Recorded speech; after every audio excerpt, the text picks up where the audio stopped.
నమస్కారము. ఈరోజు మనము టునీసియా గురించి మాట్లాడుకుందాము. నేను టునీసియాకి వెళ్ళటానికి 2010 నుండి ప్రయత్నించుతున్నాను. నా స్నేహితుడు సోఫియన్ వల్ల టునీసియా మీద ఆసక్తి కలిగింది. కానీ అక్కడ జరిగిన ఆందోళన కారణంగా నేను అప్పుడు వెళ్ళలేకపోయాను. పోయిన సంవత్సరము నాకు మళ్ళీ ఒక అవకాశము కలిగింది. టునీసియా పోరాటము వార్షికోత్సవము వాళ్ళతో జరుపుకోవటానికి బయలుదేరాను. సోఫియాన్ నన్ను అతడి స్నేహితుడి ఇంట్లో ఉండమని కోరాడు. లొత్ఫీ, ఆయన అమ్మ, ఆయన అక్క, చెల్లెళ్ళు, ఆయన కుటుంబ సభ్యులందరూ నాతో ఎంతో ప్రేమగా ఆప్యాయతగా ఉన్నారు. ఇంటికి చేరంగానే భోజనము, కుస్కుస్, బ్రిక్, రొట్టె, తీపి పదార్థాలు, ఇంకా చాయ్. ఓ అదా, దాన్ని ఊద్ అంటారు. ఊద్ లేక ఔద్. టునీసియా రాజధాని ఏంటో చెప్పండి.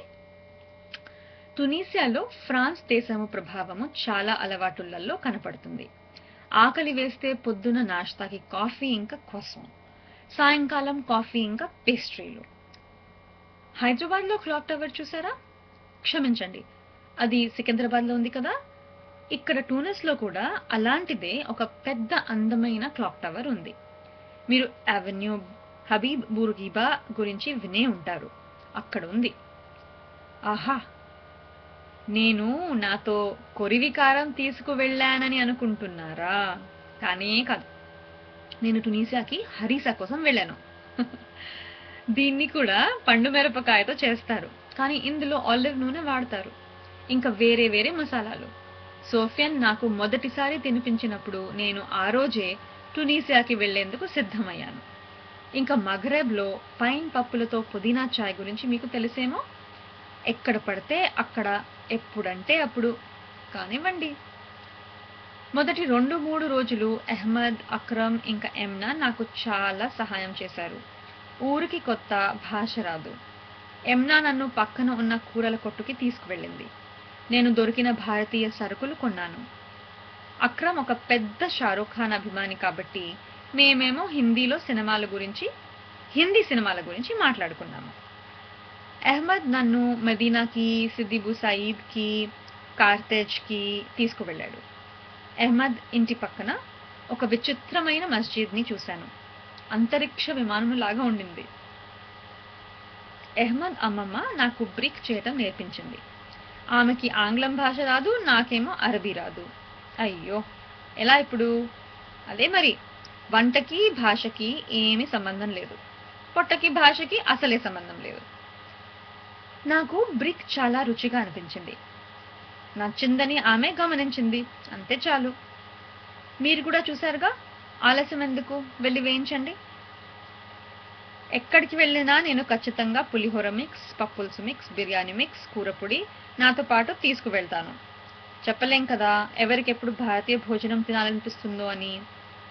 భోజన ప్రియురాలిని కాబట్టి వంట కూడా ఇష్టమే. అదిగో, పప్పు, ఛోలే, పులుసు, వంకాయ కూర, బంగాళదుంప కూర, రాయత అన్ని టూనిస్లో వాళ్ళ కోసం చేసి పెట్టాను. సిద్ది బుసాయిద్ కి వెళ్ళడానికి అహ్మద్ నన్ను లోకల్ ట్రైన్లో తీసుకువెళ్ళాడనమాట.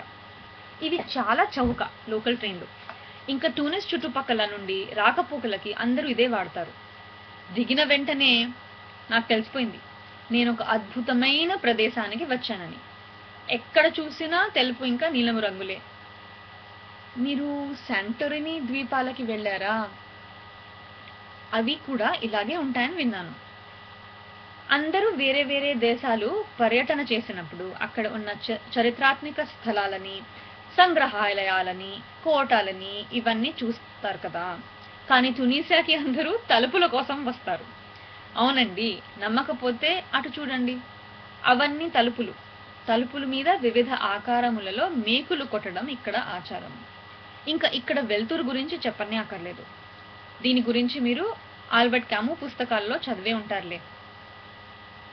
మెడిటరేనియన్ ఒడ్డు మీద ఒక కొండ మీద ఉన్న ఈ సిద్ది బుసాయిద్ ఊరు ప్రశాంతంగా ఉండింది. నేను చలికాలంలో వెళ్ళానుగా, అందుకనే మరి.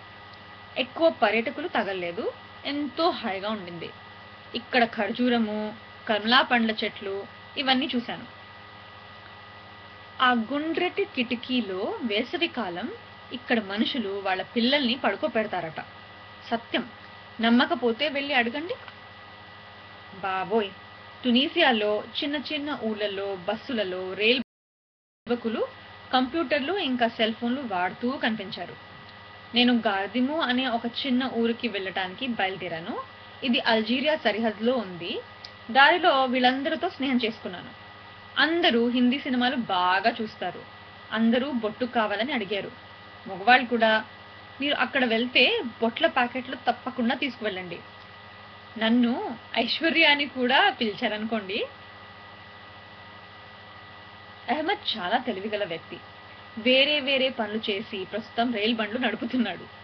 ఆయన కంటే నాకు హాయిగా ఉండింది ఆయన పని వల్ల. ఎక్కడికి వెళ్ళాలన్నా ఆయనతో పాటు హాయిగా వెళ్ళిపోవచ్చు. ఇలాగే ఒకరోజు గార్దిమోకి వెళ్తూ నన్ను రమ్మని అడిగితే నేను సరే అని బయలుదేరాను. కానీ అక్కడ వెళ్ళి చూస్తే ఉండటానికి ఒకే ఒక హోటల్, ఇంకా అది కూడా అంతంత మాత్రమే. పైగా నన్ను చేర్చుకోనని వాదన. నేను నా పాస్పోర్ట్ మర్చిపోయానుగా, అందుకే. ఇది అల్జీరియాకి పక్కనే ఉంది కాబట్టి ఇన్ని జాగ్రత్తలు తీసుకోవాలి. తిరిగి వచ్చేటప్పుడు కొంచెం సేపు నేను రైలు బండి నడిపాను. కాదు అలా నటించాను అంతే. కాఫీ ఇంకా కేక్ గురించి మీకు ముందే చెప్పానుగా. సిగరెట్ల గురించి చెప్పడం మర్చిపోయాను. పా, ఈ రాష్ట్రం మొత్తంలో ఎవరూ ఉండరేమో పొగ తాగని వాళ్ళు. యువతరంలో ఆడగా అందరూ తాగేవాళ్లే. ఇంకా ఇలా అలా కాదు, ఒకటి తర్వాత ఒకటి. ఆపడం అనేదే ఉండదు. ఏదైనా భరించగలను, కానీ ఈ పొగ పీల్చి 2 వారాలు ఆ తర్వాత నా వల్ల కాలేదు. మళ్ళీ వెళ్ళాలనుంది, కానీ కొంచెం భయంగా ఉంది. ఆ వాతావరణంలో ఎలానా అని. ఉన్నప్పటికీ మనుషులు మాత్రం చాలా ప్రేమగాను ఆప్యాయతగాను ఉన్నారు కాబట్టి సరిపోయింది. టూనిస్ కి కొద్ది దూరంలో పాడుపడిన కార్తేజ్ కి నేను అహ్మద్ లోకల్ ట్రైన్ లో వెళ్ళాము. ఈ చోటు 3000 సంవత్సరాల పాతది. మీకు తెలుసా? ఇక్కడ ఇస్లాం వచ్చే ముందు క్రైస్తవ రోమన్ రాజులు పరిపాలించేవాళ్ళు. అంతకుముందు ప్యూనిక్ సామ్రాజ్యం ఉండేది. ఇక్కడ ఒక పెద్ద చర్చి కూడా ఉంది. ఇందులో సంగీత కచేరీలు జరుగుతాయట. దారిలో ఒక అబ్బాయి నాకు షారూఖ్ ఖాన్ పాట దీవానికి వినిపించాడు, ఓం శాంతి ఓం నుండి. అది వాడి రింగ్ టోన్. కెరవాన్ చేరంగానే ఇక్రామ్ నన్ను తొందర చేసి సిద్ది సాహిబీకి తీసుకువెళ్ళింది. మంచి పని చేసింది. ఎందుకంటే వెన్నెల రాత్రిలో ఈ దర్గా అందాన్ని చూడటం అందరి భాగ్యమా? పనితనమే మెచ్చుకోనా? ఫోటోలే తీయనా? భారతదేశం గురించి సమాధానాలనే ఇవ్వనా? రాత్రిపూట, చలికాలం, ఇంకా మూసే సమయం. అక్కడ మేము తప్ప ఇంకెవ్వరు లేరు. ఆ అనుభవమే వేరు అనుకోండి. సిద్ది సాహెబ్ దర్గా, ఇంకా అందులో ఒక మద్రసా కూడా ఉంది. సిద్ది సాహెబ్ ఇస్లాం ప్రాఫెట్ మొహమ్మద్ గారి మంగలివాడనమాట. మొహమ్మద్ గారి గడ్డంలోంచి ఈ సిద్ది సాహెబ్ గారు 3 వెంట్రుకలు దాచుకున్నారు. అందువల్ల ఈ దర్గాని మంగలివాడి దర్గా అని కూడా అంటారు. బయట ఆ ముగ్గురు కూర్చున్నారే, నన్ను లోపల వెళ్ళనిచ్చారు. హిందవి అంటూ.